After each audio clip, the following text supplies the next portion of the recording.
மதன் கௌரி ரொம்ப சாதாரண சராசரியான ஒரு நாலேஜ் உள்ள பையன்.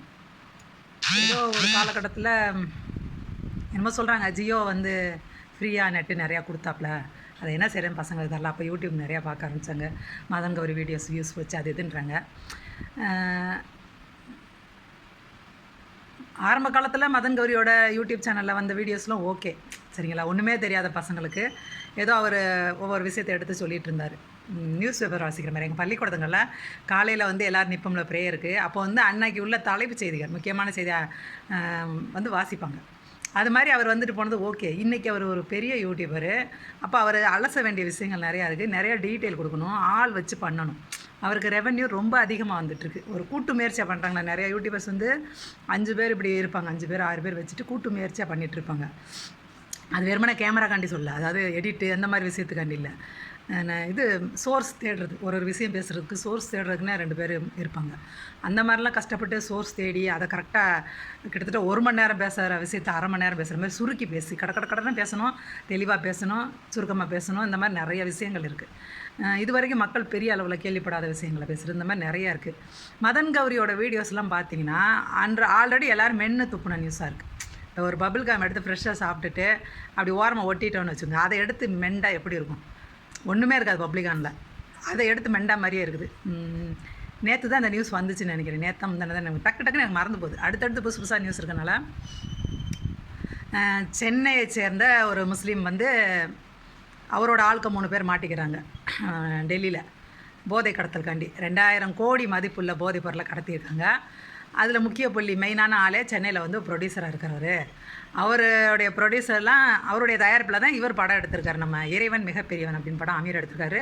எடுத்த உடனே இந்த விஷயத்தை வந்து பிஜேபி சார்ந்த ஒரு யூடியூப் சேனல் வந்து அமீர் பேரை தான் முன்னிறுத்தினாங்க.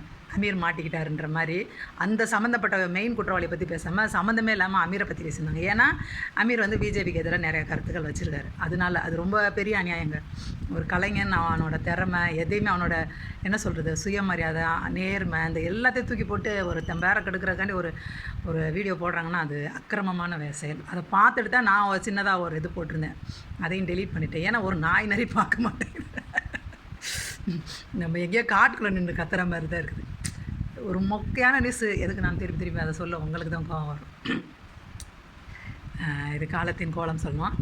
இப்போ இந்த மதன் கௌரி எப்போயுமே நீங்கள் அவரோட வீடியோ கவனிச்சிங்கன்னா நீங்கள் வந்து ஒரு ஆங்கில சேனல் பார்க்குறவரா, ஆங்கிலத்தில் நிறைய விஷயம் பேசுகிறாங்கள, ஆங்கில யூடியூப் சேனல் பார்க்குறவங்களா, ஹிந்தி யூடியூப் சேனல் பார்க்குறவங்களா, அப்படி வேறு மொழி சேனலையும் பார்க்குறவங்களா இருந்தால் மட்டும்தான் உங்களுக்கு அந்த வித்தியாசத்தை உணர முடியும். வெறுமனே தமிழ் சேனல் மட்டும் இந்த 4 பேரை மட்டும் நம்பி பார்த்துட்டு இருந்தீங்கன்னா வித்தியாசத்தை உணர முடியாது.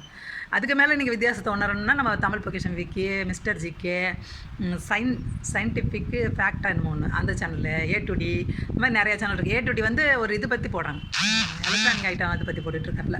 ஏன்னா அவர் எவ்வளோ விஷயங்கள் பேசுகிறாரு, எவ்வளோ ஃப்ளோவாக பேசுகிறாருன்னு அந்த ஒரு விஷயம் இருக்குல்ல.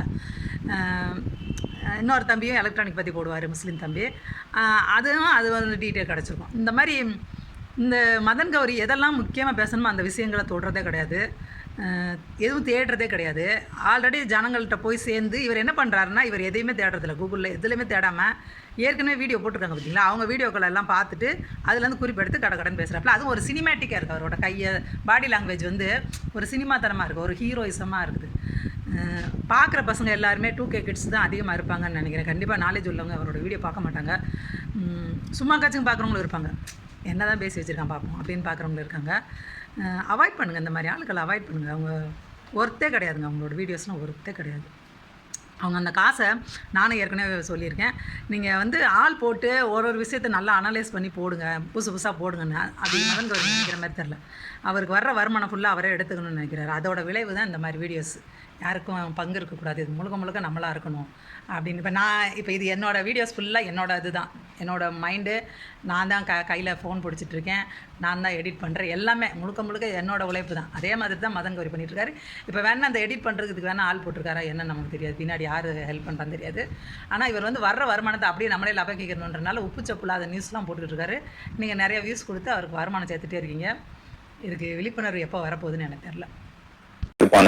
அந்த மாதிரி ரியல் லைஃப்ல நம்ம சென்னையில இருந்துகிட்டு அமெரிக்காவோட DEA இருப்பாங்கல்ல, சோ அந்த பாப்லோ எஸ்கோபார் எல்லாம் பிடிச்ச ஒரு அமைப்பு இருக்குதாங்க. சோ டெல்லியில தெரிய வருது. சோ NCB என்ன பண்றாங்கன்னு பாத்தீங்கன்னா அண்டர் கவர் ஆபரேஷன்ல வந்து நிறைய பேரை சுத்தி வாரணம் ஐட்டம்ல காமிப்பாங்க I can't live without this மான்னு சொல்லி கல்வர்ல சூரிய அந்த மாதிரி எத்தனை பேர் எத்தனை வீட்டுல அழுதுட்டு இருப்பாங்க. அதுக்கெல்லாம் காரணம் இங்க இருக்கிற சாதாரணமான விஷயம் கிடையாது. நீங்க தெரியணும் அப்படின்னு நினைச்சீங்கன்னா தயவு செஞ்சு போய் ஷேர் பண்ணுங்க. Let us make a drug free society. இந்த கடத்தல் கும்பல் தலைவன் வந்து காவல்துறை உயர் அதிகாரிகிட்டே பரிசு வாங்குற மாதிரிலாம் போட்டா போட்டிருக்காங்க. அப்புறம் நம்ம டிஎம்கேல செட்டு சேர்ந்துருக்காங்க. அப்புறம் இதில் விடுதலை சிறுத்தை அமைப்பில் சேர்ந்துருக்காங்க. இவங்க வீட்டில் ஒரு ஆள். இவங்க எல்லாரு கூடயும் பெரிய பெரிய விஐபிகளோட ஃபோட்டோ எடுத்து வச்சுக்கிட்டா எவனும் என்னன்னு கேள்வி கேட்க மாட்டாங்களே. போலீஸோட ஒருத்தன் ஃபோட்டோ எடுத்து வச்சுக்கிட்டான்னு எவனாவது சந்தேகப்படுவாங்களா கொஞ்சமாவது? எவ்வளோ பிளானாக வேலை பார்க்குறாங்க பாருங்கள். இப்போ மாட்டிக்கிட்டு இருக்கிறது நம்மளோட அமீர் தான். பருத்தி வீரன் படத்துக்கு எப்படி பிள்ளையார் சொல்லியை மட்டும் போட்டு அவன் அந்த தயாரிப்பாளர் ஒதுங்கினானோ, அப்புறம் அவர் எல்லாருக்கிட்டேயும் காசு வாங்கி அந்த காசை கூட இன்றைக்கு வரைக்கும் கொடுக்கல, நிறைய பேருக்கு பணத்தை திருப்பி கொடுக்கலன்னு அவர் சொல்கிறார். திறமையான ஒரு இயக்குனருக்கு வந்த சோதனை இது. அவன் போதைப் பொருள் கடத்தினா அது மாட்டினா இன்னும் அந்த கேஸ் தனியாக போகும். ஆனால் இதில் ஒரு ஒரு ஒரு நல்ல மனிதர் வந்து கஷ்டப்படுறாரு. அவர் படம் முழுசாக முடிஞ்சிருச்சா என்னன்னு தெரில. நான் அதை வெளியிடணும், எவ்வளோ பெரிய வேலை இருக்குது. அப்படியே ஈஸியாக ஒரு செய்தியை கடந்து போக முடியல. போதைப் பொருள் கடத்துறதுன்றது எனக்கு கலங்கலமாக இருந்துக்கிட்டே தான் இருக்குது. நான் அதை தனியாக நியூஸ் தேடினோன்னா தெரியும். நீங்கள் கூகுளில் பார்த்தீங்கன்னா நிறைய நியூஸ் வந்துகிட்டே இருக்கும். இந்த கஞ்சா சும்மா நம்ம சர்வசாரமாக நம்ம தெருவுகளில் அங்கங்கே எவனாவது கஞ்சா குடிக்கிறான்னா அவனுக்கு எங்கேருந்து கிடைக்குது அது? அந்த கேள்வி நம்ம வைக்கணும்ல, முன் வைக்கணும்ல. ஏதோ நம்ம நாட்டில் அப்படி ஒன்று இல்லாமல் இப்போ புதுசாக வந்திருக்கிற மாதிரி பேசுகிறதுக்கு ஒன்றுமே இல்லை. எல்லா அரசியல்வாதிகளோட சப்போர்ட்டில் தான் நடக்குது. அவனுக்கு கேட்காமலே, அரசியல்வாதி கேட்காமலே ஒரு போட்டியாக பணத்தை கொடுத்துட்டோம்னா முடிஞ்சு போச்சு. அப்படியே பொழுத ஓட்ட வேண்டியதான்.